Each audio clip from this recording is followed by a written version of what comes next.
1958, before the Antarctic Treaty says is there. Now, you won't find this in the new encyclopedias because the government's banned them. But what I want you to notice right here is, notice how it says the flights proved inland areas to be featureless in character, with a dome 13,000 feet high at about latitude 80 degrees south, longitude 90 degrees east. What is your theory? Well, it is by now rather more than a theory. 10 or 11 years ago, I stated to various scientists that the moon is not a piece of rock, but it is plasma phenomena, cosmic plasma, and that this fact will eventually be confirmed. I made certain predictions which were already confirmed in 1958, and the situation now is coming close to a complete confirmation.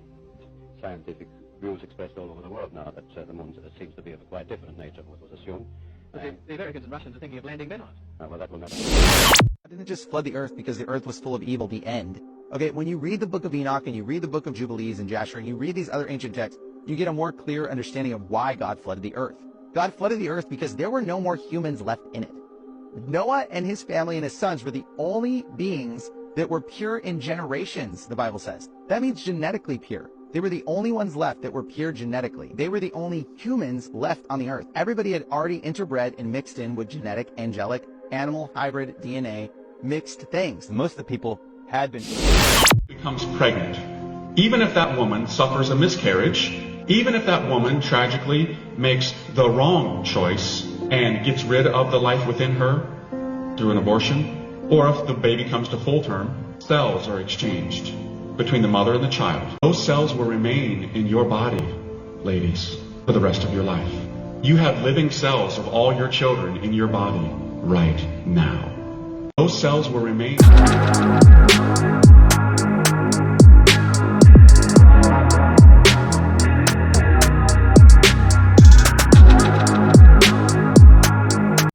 Today, I have so many really awesome videos to share with you. If this is your first time here, hello, my name is Renee, and I'm glad you decided to watch this video.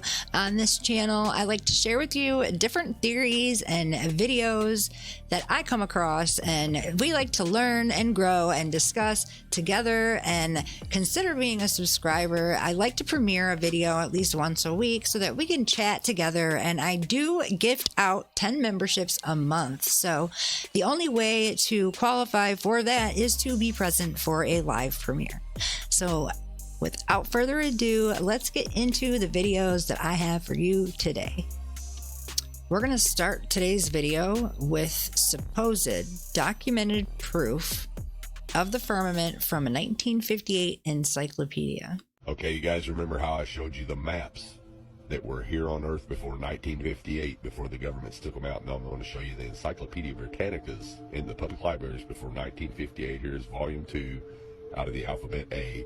And we're going to flip to the Antarctica, and this is from 1958, as you can see. Now, we're going to flip to the Antarctica and see what the Encyclopedia Britannica from 1958, before the Antarctic Treaty says is there. Now, you won't find this in the new encyclopedias because the government's banned them. But what I want you to notice right here is, notice how it says the flights proved inland areas to be featureless in character, with a dome 13,000 feet high at about latitude 80 degrees south, longitude 90 degrees east. Take a really, really close look at that. Now I'm going to zoom it in for you. When they returned to New Zealand, these flights proved the inland areas to be featureless in character, with a dome 13,000 feet high at about latitude 80 degrees south, longitude 90 degrees east. So they know exactly how high up and where it is, but claim it doesn't exist. Now, if this doesn't make sense to you, let me show you with an image of what a flat earth map would look like. Now, this is what a latitude 80 degrees south would look like on a flat earth map. As you can see, the dome comes down closer to you over the wall, which would be about 13,000 feet. Now, if you go back out into the center of the earth, or up the North Pole, and try to go up to the firmament with a little bit of calculation, it's going to show that it's about 385,000 500 feet away. It's really, really simple, folks. Now, if you're not familiar with any of this at all, and you're just now new to all this, you can say, well, this guy's crazy. He doesn't know what he's talking about. But what you got to ask yourself is, why do all the maps before 1958 show a flat Earth with the ice wall around it and a firmament, a dome? And why does the encyclopedia tell you that there's a dome there, and it gives you the exact height at a certain latitude and longitude? Well, the reason is because in 1958, that's when all governments and all nations of the world signed the UN treaty to ban all civilians from going to the Antarctica, and NASA came in and erased everything, just like they're erasing everything today. So again, ask yourself, if all this existed before 1958, why doesn't it exist now? How come it all of a sudden was erased and just disappeared out of your history books, out of your encyclopedias, out of your libraries? Wake up, people. Wake up. The stars, our only hope. Human action resounds in the heavens. The bell echoes above. What we decide here today will polish or crack the firmament. What shall it be? Human action resounds in the heavens. The bell echoes above. What we decide here today will polish or crack the firmament. What shall it be? I just find it interesting that pre-1958, they seem to know without a doubt exactly what the firmament was, where it was, and the longitude, the height, to all of a sudden it doesn't exist. All of a sudden there's a treaty, all of a sudden NASA, all of a sudden different cosmology. I am Werner von Braun. This motion picture was produced to enable you to experience more personally and vividly the most dramatic events of the Apollo 11 story. We have made full use of modern technology to capture this experience on film. The pictures and sounds are real, recorded in real time, where the action really was. So, come with us. We are going to the moon. Astronauts to the moon. Ball Earth, B-A-A-L, because I'm being funny, is a trippy illusion. Every single observation says it's not a spinning ball, but it takes a while before it doesn't feel totally insane to realize we are not standing on a sphere, spinning faster than the speed of sound, in an infinite void, expanding outward because we are also shrapnel from an explosion 14.7 billion years ago, in which all matter and energy came from nothing. Yep, totally That's accidental. Literally what most people believe. NASA, Disney, and JPL were all founded by black magicians who legitimately figured out how to keep the adult mind in a state of infancy. They believe we are descended from monkey cum. We're spinning at the speed of sound on a ball in an infinite emptiness, expanding because everything came from an explosion an unfathomable amount of time ago, and we're chaotic shrapnel going forever, and out of that evolved the human eyeball. I'm not in that. I'm not in that world. No. What the Nazis and a lot of these people figured out was how to completely control the human mind. You know, JPL was founded by Alan Parsons, who was an Aleister Crowley student. He's a black magician. Jet Propulsion Laboratory. NASA was founded by Werner von Braun, who was an SS major in the Nazi army. And American conservative baby boomers have no problem with any of that. And then, of course, Walt Disney, who was Werner von Braun's best friend, was a Freemason who figured out how to make grown adults cry using animation. And they all came together and figured out how to keep adults in a state of infancy, begging for daddy to let them take their masks off. Isn't that wild? Monkey cum. NASA will show you that 1 microgram of plastic will make a hole this big in 5 feet of lead because it's going so fast. And then in the next sentence, they'll show you what appears to be a meth head's tree fort hurling through space that's so thin that you can stick your finger through it. It's basically aluminum foil that landed on the moon and then exploded back, and then we lost the technology, could never go back. I'd go to the moon in a nanosecond. The problem is we don't have the technology to do that anymore. We used to, but we destroyed that technology, and it's a painful process to build it back again. And I'm the crazy one because I grew up, because I took my diapers off, because I'm not going to be defined by crazy, up, abusive people. Doesn't have it either. The Smithsonian doesn't have it. Johnson doesn't have it. Right. We've been unable to track it down. I mean, we don't know where this telemetry data ended up, and we don't know what path it may have taken. So, unfortunately, I'm afraid I can't really give you much of a clue as to where this data ended up and whether it still exists or not. The only limit to a human future is in our own imagination. To a human future, to a human future, to a human future, to a human future. Because the only way that you could believe it is by using your imagination. This next video explores whether or not NASA is doing this on its own or if it has help from other agencies. NASA isn't the only space agency. Are all others in on it too? The answer is yes. Here's a short clip on what you need to know.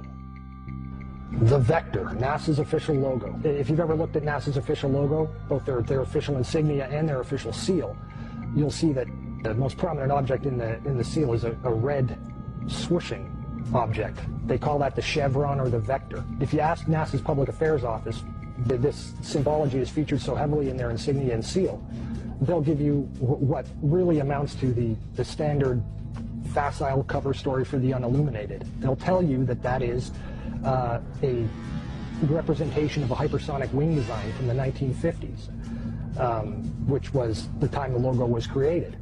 Not exactly the case. Someone might want to ask the Russian Federal Space Agency, Roscosmos, that was formed in 1992, why they chose that same logo.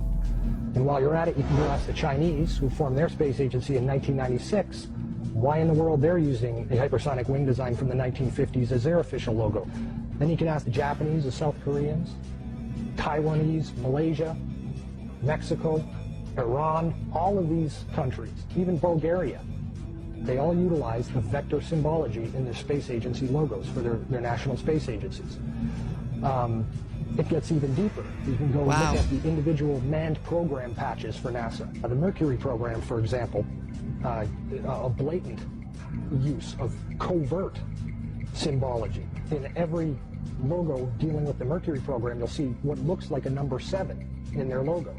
And again, NASA's official story is that they put this number 7 there so that they could pay homage to the original 7 Mercury astronauts. Kind of forgetting the fact that only 6 Mercury astronauts actually flew into space because number 7 never did. Deke Slayton had a heart problem, so he didn't get to go up. So there were only 6 Mercury astronauts. Yet there's a 7 in every single logo. That's in the official mission or official program insignia for Mercury, as well as the 6 individual mission patches carry this logo. NASA isn't the only space agency. I'm assuming that every country that has a space agency was one of the countries that signed that Antarctic Treaty. And if the red chevron, as they call it, which we've decoded to actually be the serpent tongue, is on every logo, then we know who is at the top of this space deception. And this is why you cannot talk about any of these theories without bringing it back to Jesus, because at the core of all of these issues that we have today on this world is the battle between good and evil. And the devil's already lost. This is like him kicking and screaming on his way out. God's lesser light, the moon. This video explores the idea that the moon is not a solid rock that can be landed on, but actually made out of plasma. In 1965, Professor R. Foster challenged the corrupt scientific complex by stating that landing on the moon was an impossibility. It is an impossibility, according to Foster, because the moon is plasma and not solid. Here is what he said in an interview. What is your theory? Well, it is by now rather more than a theory. 10 or 11 years ago, I stated to various scientists that the moon is not a piece of rock, but it is a plasma phenomenon, cosmic plasma, and that this fact will eventually be confirmed. I made certain predictions which were already confirmed in 1958, and the situation now is coming close to a complete confirmation. Scientific views expressed all over the world now that the moon seems to be of a quite different nature from what was assumed. But the Americans and Russians are thinking of landing men on it. Well, that will never happen. Our own access to technology in recent years has allowed us to investigate the moon in more detail. And That through will this, never we see happen. over and over again variant instances of the moon behaving in a way that debunks a lie that it is a ball of rock. We see with our own eyes a semi-transparent moon, either at night or while there is still daylight. We see the sky through the moon. Sometimes it is even possible to see stars directly through the moon. Many have repeatedly demonstrated that moonlight is colder than the shade at night, and therefore it cannot be reflected sunlight as it possesses no residual warmth. We also know that spherical objects do not reflect light. By the laws of reflection, the light concentrates into a highlight point and does not reflect. You can also see frequent crescent moons when both the moon and the sun are within close proximity of each other, meaning that it is impossible for the sun to be casting the Earth's shadow onto the moon. What are moon craters? Well, first of all, you have to understand that the moon is plasma, noble gases. So that would explain what your craters in the moon are. Those craters happen during creation.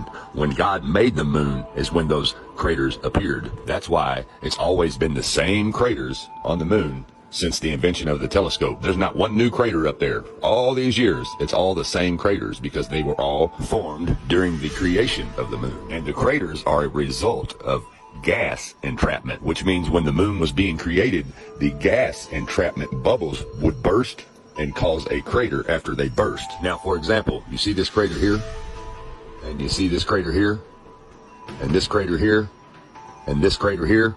You notice how they have that little tiny dot right in the center of them?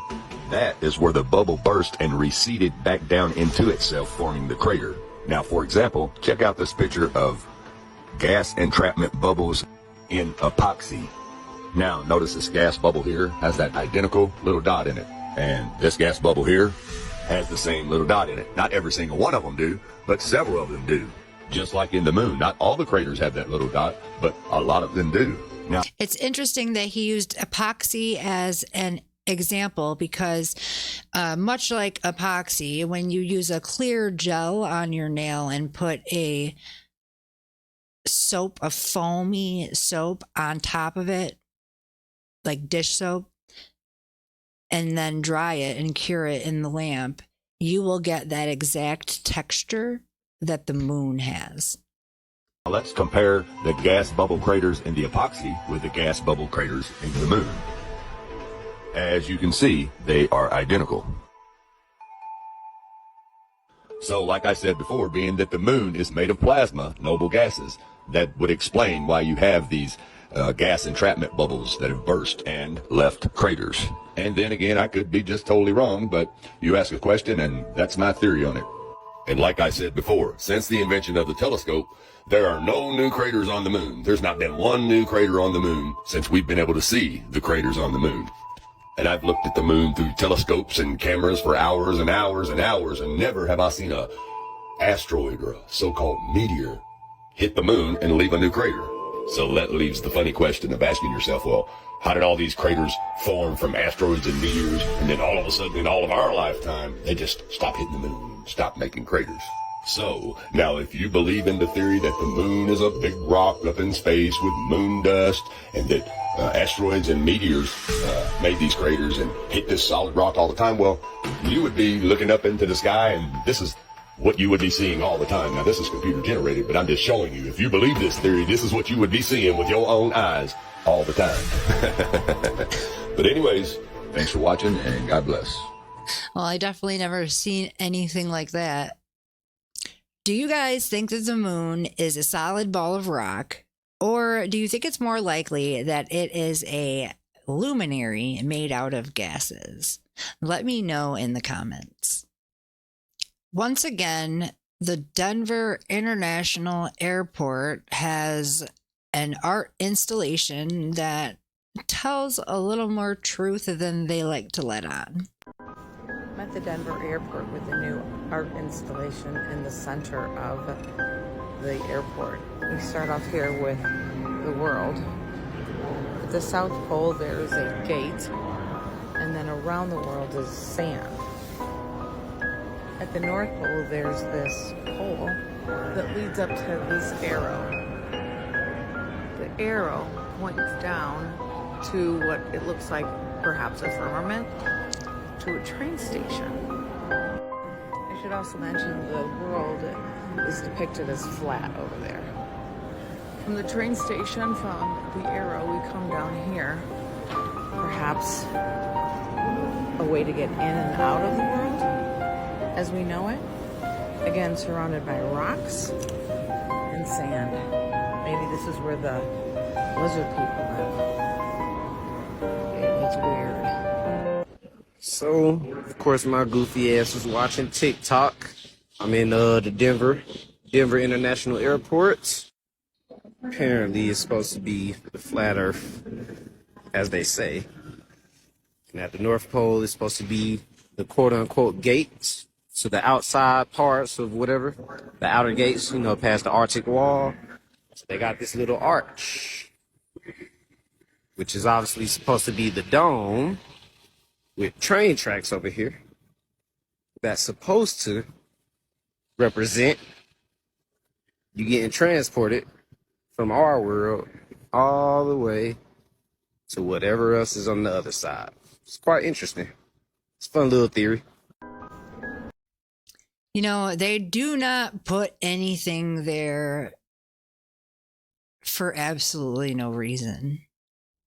This is a really good video explaining why God flooded the earth. I'm sure if you are a Christian, you have heard somebody ask the question, well, why would God unalive everybody? Why would he do something so cruel? But they don't realize that the flood was not to eliminate humanity. It was to preserve us so that we could be here today. The story of the Nephilim, the sons of God, was right before the flood. So it's like these events are not disconnected. This is leading toward the flood. When you grow up in church, you don't really hear anything about the flood except for people were really bad. Okay, what does that mean? Obviously, it's a perspective thing. So what does it mean really bad? Like, why would God destroy the whole earth? There's a reason why God flooded the earth. Okay? People don't understand that God didn't just flood the earth because the earth was full of evil, the end. Okay, when you read the book of Enoch and you read the book of Jubilees and Jasher and you read these other ancient texts, you get a more clear understanding of why God flooded the earth. God flooded the earth because there were no more humans left in it. Noah and his family and his sons were the only beings that were pure in generations, the Bible says. That means genetically pure. They were the only ones left that were pure genetically. They were the only humans left on the earth. Everybody had already interbred and mixed in with genetic, angelic, animal, hybrid, DNA, mixed things. Most of the people had been corrupted. They had this sons of God. They had this angel DNA. They were giants. And then according to the book of Enoch, they were like cannibalistic. They were horrible. This was what we call the seed of Satan. Okay, the seed of the serpent. The Bible talks about the seed of the serpent, and it talks about the seed of man.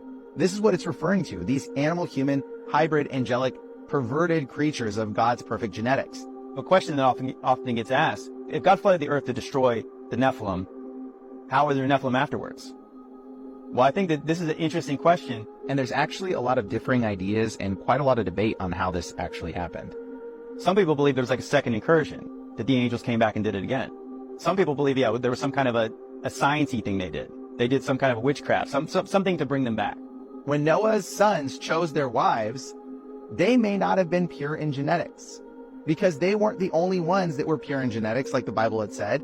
They may have had distant Nephilim, angelic DNA bred into them in some way, because the Bible says that the Nephilim were there in those days and after. So somehow the Nephilim, some remnant of them, survived the flood, okay? And that remnant came on the boat with, I believe, Noah's sons' wives. And they were reintroduced into society via genetic Punnett square random chance that a giant was born out of one of their children. And that giant became its own tribe of people and took over the whole promised land. Because I believe there was a second incursion. the angels did it again. If you read in Genesis 6:4, it says, the Nephilim were in those days and also afterwards, when the sons of God came into the daughters of men. So before and after the flood, when the sons of God came to the daughters of men.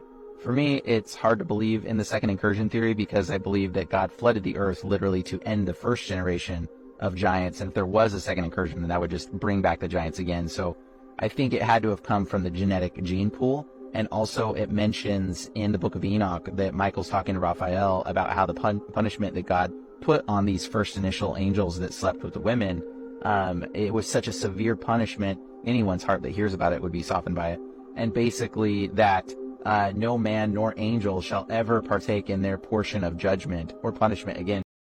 It also mentions whose reins are not troubled, meaning like it will change your direction, knowing this punishment was so severe for these angels that no angel would ever do it again. However, I do believe there is attempts to try to recreate the fall, and I think a lot of satanic practices are just that. They're trying to entice angels to sleep with women again, and a lot of these satanic rituals. So I don't believe any of the angels have ever done this.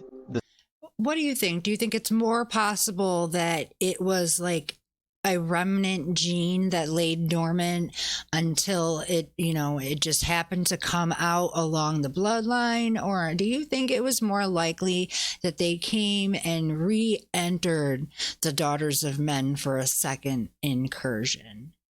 I tend to be on the side that it could have been genetically dormant because, like he said, what would have prevented if they did it again for them overrunning a second time?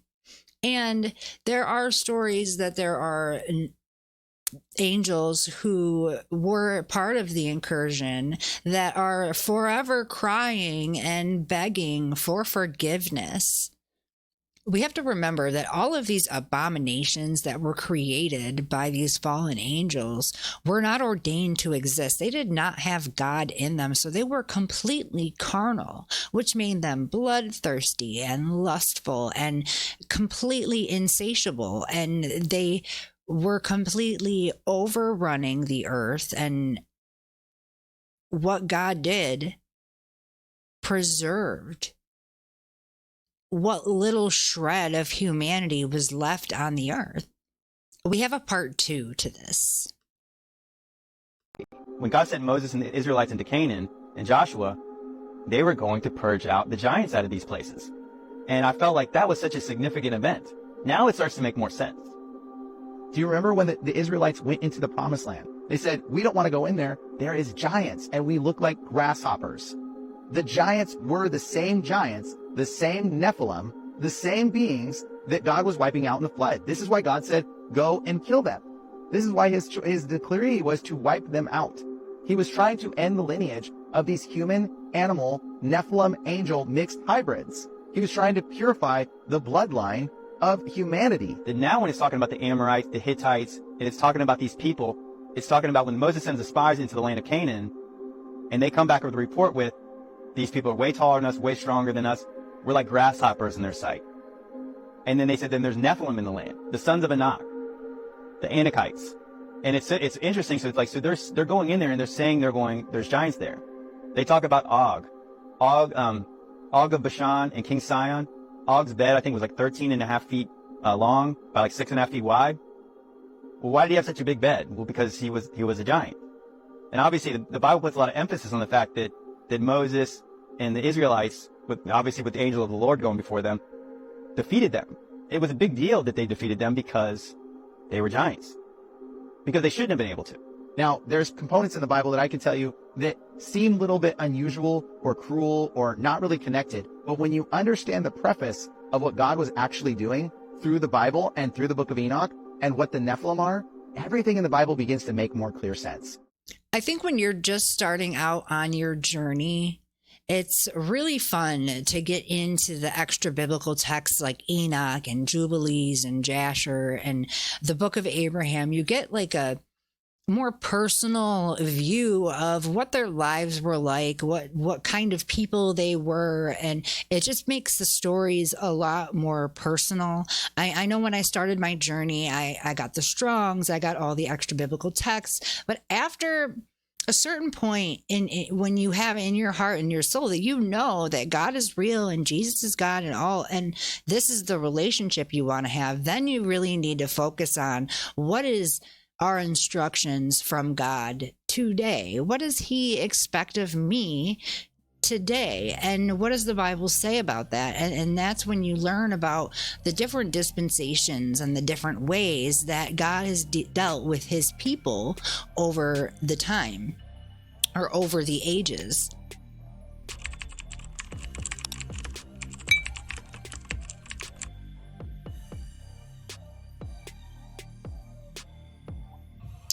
Stephen Hawking's name has definitely been in the news lately, and not for a good reason. This little tidbit theorizes that the whole idea of Stephen Hawking was a scam. Let's take a quick look at Stephen Hawking. I've talked a lot about how Stephen Hawking was not a real person. He was a character. And people say, how dare you, Big Bear? How dare you? When Dave Chappelle makes fun of it in 5 years, we'll discuss it. But this is an actual translation. Before his robot voice, he had a translator who looks exactly like Larry Bird. Tell me if you think that anything about this is real. I think, in a way, physics has been a progress away from mysticism towards a rational understanding of the universe. Stephen, when did you first realize you wanted to be a physicist? I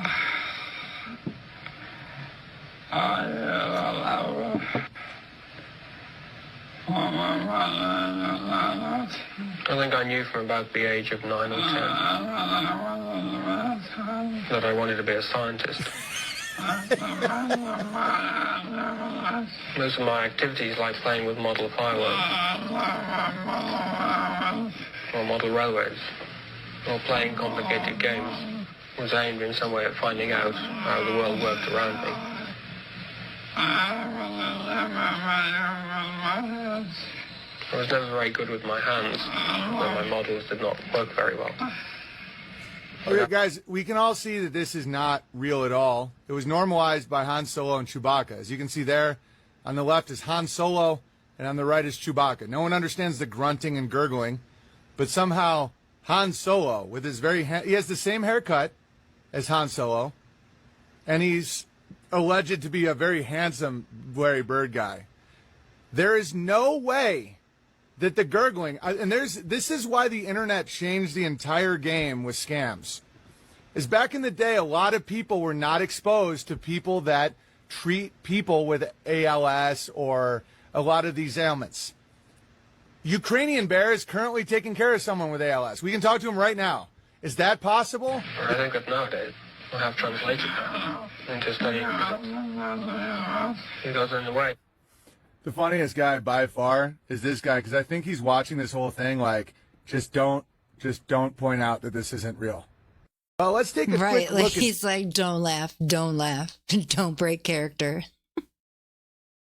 Think about how many theories that they could push from this smartest man to ever live, but he just so happens to have a handicap, so no one's ever going to dare question the validity, because then they're going to be demonized.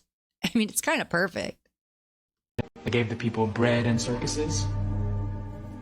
They kept the populace busy with entertainment. This video is about... Up next, we have the 5 stages of humanity, or what is known as Yuga cycles. They gave the people bread and circuses. They kept the populace busy with entertainment. But other dictatorships use other strategies to control ideas and knowledge. How do they do that? Lower education. They limit culture, censor information. They censor any means of individual expression. And it's important to remember this, that this is a pattern that repeats itself throughout history.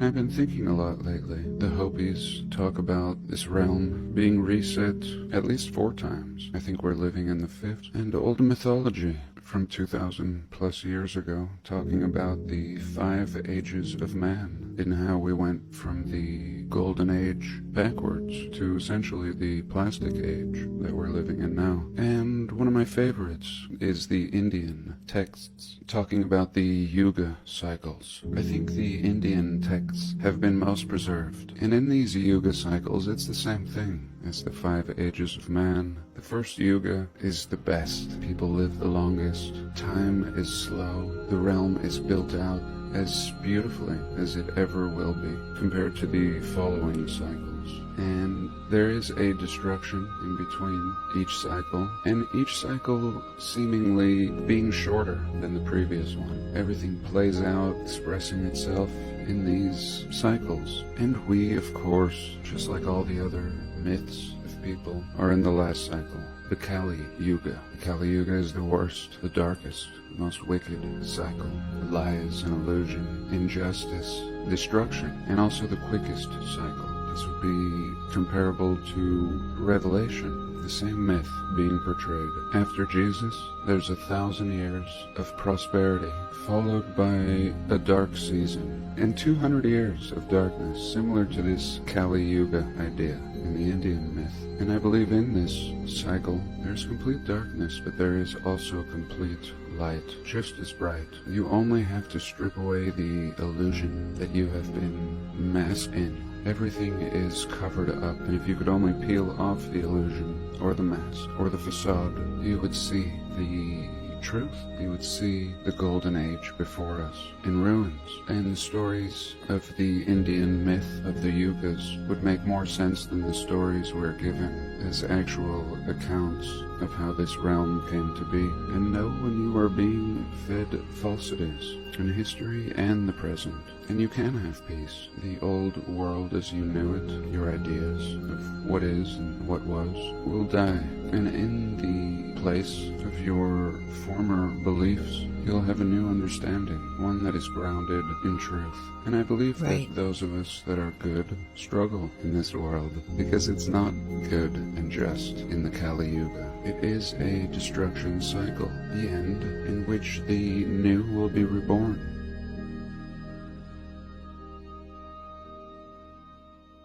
It is plain as day to see when you look around the world today that we are nearing the culmination of something, and it's coming fast. Jesus is returning, and everything, all the evidence that we have in front of our eyes shows us that we're degrading. Entropy is real. Things degrade over time. So why would we be getting better? We only go on the assumptions that these past civilizations were less technological than us. We have no real evidence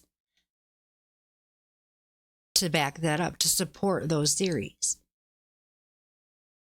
We only have what's been programmed into us through our education systems, the story we've been told. Okay, so I'm going to read to you something that was sent to me a few months ago, and it's definitely super interesting. Don't fucking come for me. I didn't write this, but whatever you believe, keep that near and dear to your heart. I think, yeah, your heart's over here. Keep that near and dear to your hearts. Here we go. 40 well-kept secrets that all U.S. slaves should be aware of. Yes, I said slaves. Do with that what you will. 1. The Revolutionary War was fraud. The United States did not actually declare independence from Great Britain or the King. 2. America is a British colony. 3. The King of England financed both sides of the Revolutionary War. 4. The gold fringe, symbolic of royalty, which is attached to the border of every U.S. flag hanging in every courtroom across America, symbolizes America being ruled to this day by Great Britain under international maritime admiralty law. 5. There are no judicial courts in America, and there have not been any since 1789. Judges do not enforce states' statutes and codes. Executive administrators enforce statutes and codes. 6. There have not been any judges in America since 1789. There have only been administrators. 7. The most powerful court in America is not the United States Supreme Court, but is the Supreme Court of Pennsylvania. 8. If you are legal age and retain legal counsel in your offense, you are automatically assumed by the court to be mentally incompetent ward of the court, and can therefore be remanded indefinitely to any mental institution of the court's choosing. 9. You cannot use the U.S. Constitution to defend yourself because you are not a party to it. 10. The people does not include you and I. 11. You own no property. Read the deed to the property you think is yours. You are listed as a tenant. Legally, the term being refers to an animal impersonating, person is underlined, a human, such as a slave. Under the law, slaves cannot own property. 12. We are slaves and own absolutely nothing, not even what we think are our children. Read your birth certificate. Your mother is listed as an informant. 13. An informant. George Washington divided states into districts based upon ritualistic practice of dissecting Masonic squares. This is why even today so many towns are built on the square. America truly is the land of the free, Freemasons that is. How many of you have heard this before? And I want to know what you think of it. Does this sound a little more accurate than many would like to admit? And I can't forget the language fraud. That is how they get you every time. You always have to know the definition as they see it of all the words that they put in their fancy court documents and government papers that you have to fill out and sign in what? Blue or black ink, not red. Why? Because your name, that's your dead entity. That's why it's in all caps. Do we ever write our names in all caps? No, we don't. This next video is our realm from a Freemason's perspective. So, the video, he shows a CD or a disc. He immediately draws the geometric shape of an oblate spheroid.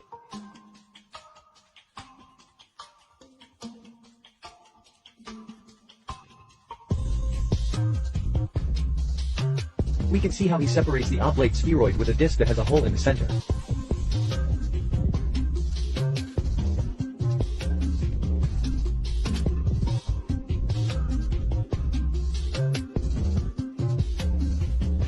Then, below, he draws a circle with a swastika inside and immediately paints it completely black.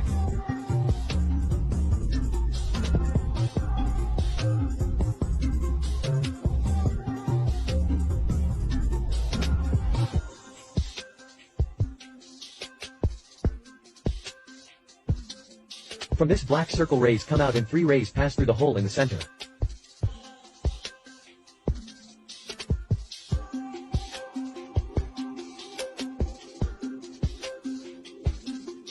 Below he writes, still. One of the possible meanings of this black circle may be the black sun. He draws reliefs on the edge of the hole and writes North Pole. Okay, so I'm assuming whatever that black sun thing that he drew is what they are implying creates magnetic north. Let me know if I'm wrong, but that's what I'm getting.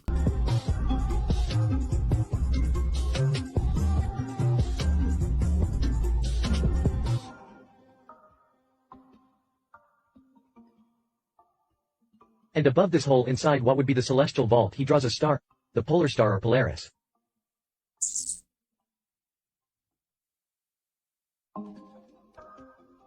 Fixed into the firmament. That's what I believe. Do you believe that the stars are above the firmament, below the firmament, or fixed into the firmament? I'm of the camp that they are fixed into the firmament. He marks 2 points and connects them in a circle and writes, equator.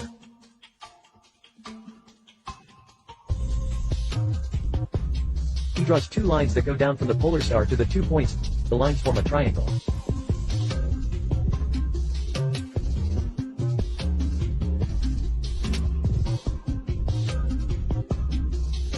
He highlights 2 of the rays coming out of the black sun and also forms a triangle, but vice versa.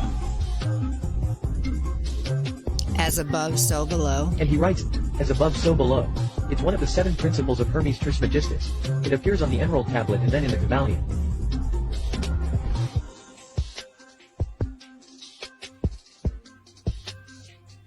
He erases the intersections and draws the sun and moon.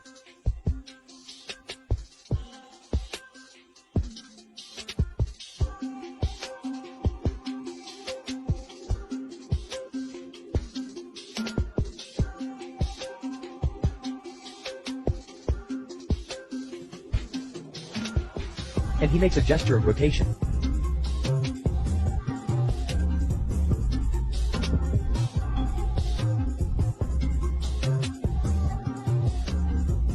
He draws 2 arrows to show the distance of the moon and the sun.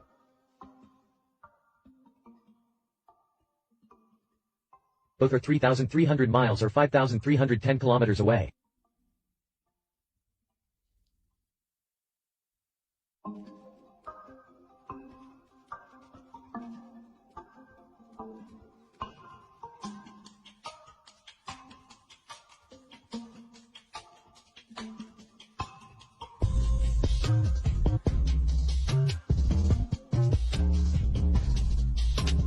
Then he measures the diameter of the sun and moon, being the same or the diameter of 32 miles or 51 kilometers.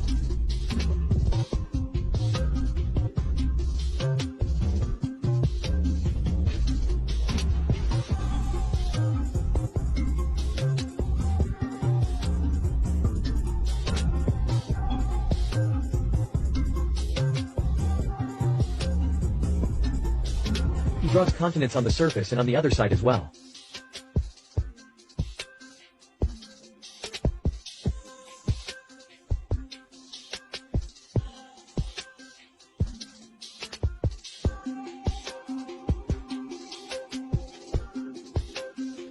He drew continents on the underside. He points both sides and writes, same. Below he writes summer land.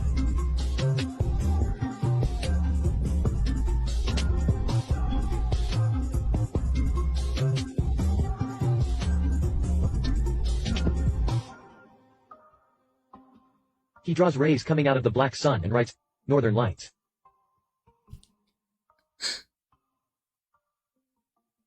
The center of the drawing is equal to the Mason symbol, which is a square and a compass.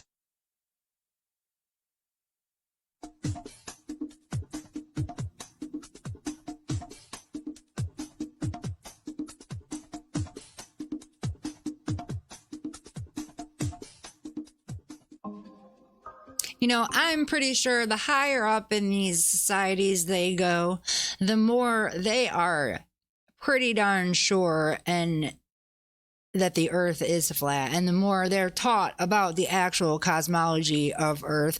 And it wouldn't surprise me if they were told to ridicule people like you and I on purpose. He points out the ray coming out of the black sun toward the moon, and then he erases the face of the moon.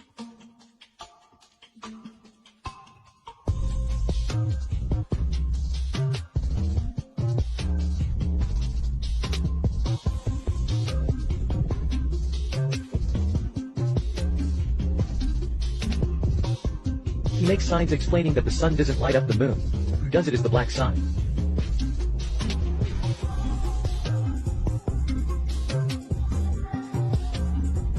The video it's really interesting that he drew that black sun that is so heavily worshipped by those in the occult and the former SS you-know-whats. I wanted to end the video on a positive note, and when I came across this clip, it totally blew my mind. Ladies, you are gonna love this one. Even if that woman suffers a miscarriage, even if that woman tragically makes the wrong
miscarriage or through an abortion, your child is fighting to save your life.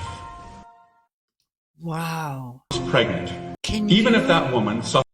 Can you believe that? I've definitely never heard that before. And it's just so beautiful the way that the Lord works, even through the pain that us women have to endure during childbirth, for there to be such a beautiful outcome, that we literally have all of our children in us still.